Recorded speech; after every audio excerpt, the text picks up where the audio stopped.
Shalom, shalom, chers frères et sœurs en Christ. Bienvenue à la lecture de la Rhapsodie des réalités de ce jeudi 8 juillet 2021. La Rhapsodie est écrite par le pasteur Chris Oyakilome et lue pour vous par la vérité de l'Évangile. Le thème de ce jour s'est focalisé sur la mission.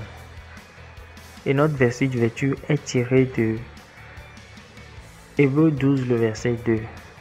Qui dit: ayant le regard sur Jésus, le chef et le consommateur de la foi, qui, en vue de la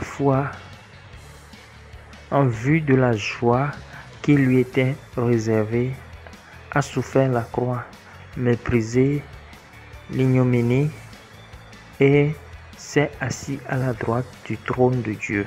Gloire à Dieu. Il y en a aujourd'hui, y compris des leaders qui ont oublié le but et la mission de l'Église. Ils sont emportés par l'œuvre à tel point qu'ils ont oublié l'objectif. C'est comme être en voyage mais oublier la destination. Ils sont emportés par les vues, les plaisirs, les nombreuses distractions et attractions sur le parcours. Pourquoi vivez-vous? Quel est votre but? Dans 2 Corinthiens 1, le verset 8 à 9, l'apôtre Paul a dit: nous ne voulons pas en effet vous laisser ignorer, frères, au sujet de la tribulation qui nous est survenue en Asie, que nous avons été excessivement accablés au-delà de nos forces, de telle sorte que nous désespérions même de conserver la vie.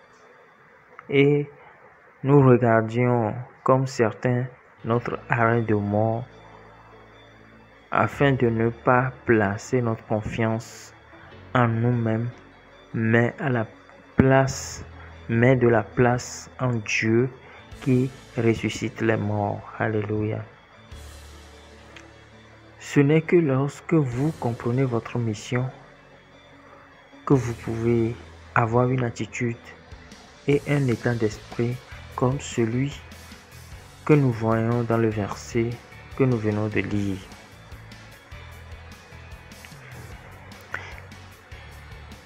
Sans la conscience de la mission, vous pourriez être en train d'apprécier peut-être le voyage, mais vous n'allez nulle part. Par conséquent, vous devez vivre comme quelqu'un qui a une destination.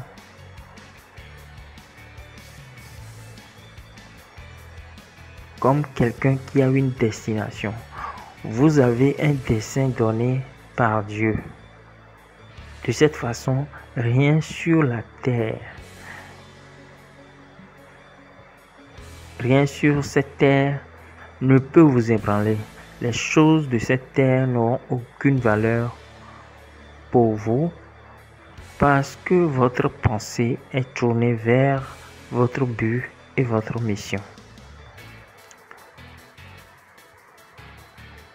Il en était ainsi de Jésus qui, en vue de la joie qui lui est réservée, a souffert à la croix, méprisé l'ignominie, etc.